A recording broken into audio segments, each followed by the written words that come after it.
and today we're going to be making leprechaun sand. So let's get started. To make leprechaun sand, you're going to need baking soda, which I have right here, and you're going to need white vinegar, and you're going to need food dye. One, you're going to need to open the baking soda, and you can open it from the top or from the side. And how to open it is you just push on it. You just gotta push on the little open here thingy. So, and then, but I'm not gonna open that one because we already have an open one. Then you kind of just sprinkle it all around your plate. And there may be a little bit of chunks, that's okay. Royals. What about that? That's enough. So, next up. Oh, okay. So next we have to smooth it all out on the plate. Make sure to use the whole entire box. If you want a lot of it, then use maybe one box or two boxes. Depends how much you want. And if you want a little bit, just use half the box.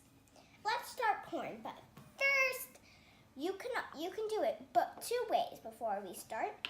You can add the dye in.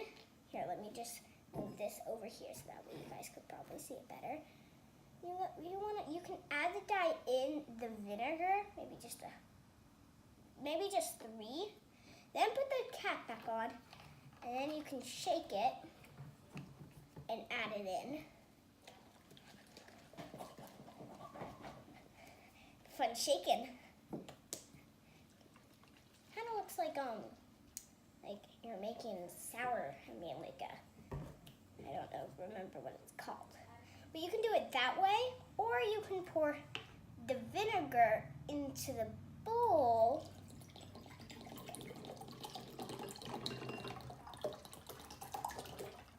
Finally it came out.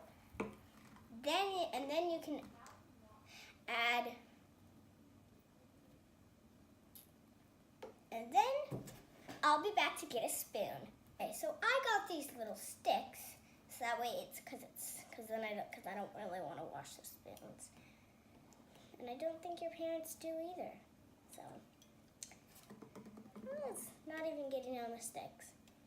But I said, it smells like egg dye for the eggs. Time to make the magic happen. Oh, I think I got baking soda in my mouth.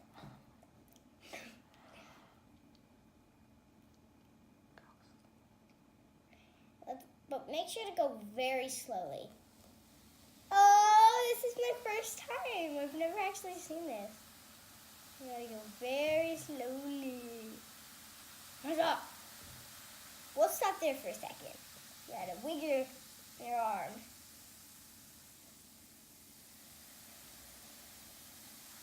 Okay, everyone be quiet for a second. It sounds like someone's baking. It's like we're making the lemon cake pudding all over again, but with more sizzle.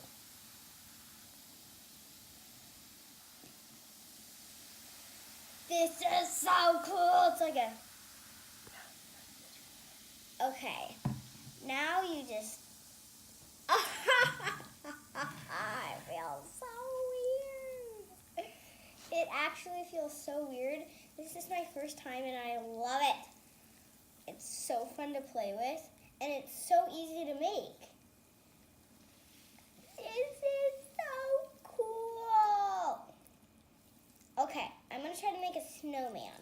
But first, before I make a snowman, see how I do. Make sure to like and subscribe if you want to see more videos.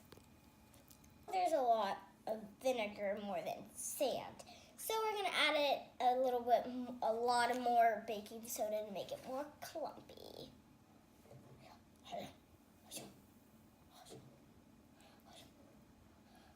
We'll add some in that corner. We'll add some over here. You know what? Yes. Now, just mix it all in, and then we'll add more baking soda, probably. It's so hard now. I like it. You just gotta mix it all in. I kind of like this. This is fun. Remember to like and subscribe and hit that subscribe button. I know I've already said this, but please do. Okay, after a few minutes of mixing it, we may need to add a lot more vinegar. Well, maybe not a lot, but a little bit because, well, it's sort of a bit too chunky and hard, and there's still whites. We don't want so much whites. So cool. Ah, it feels like mashed potatoes, but harder. Add some more vinegar. Since I did say I was going to have to make a snowman, let's start making it. Okay, so, this is so hard to make a snowman. It's like turning in more of a goop ball than a snowman. Stay in formation, you big snowman. Okay, then we need the little body. Okay, got the second. And the little head. Well, thanks for watching, and make sure to check out my other videos at Cora's Corner.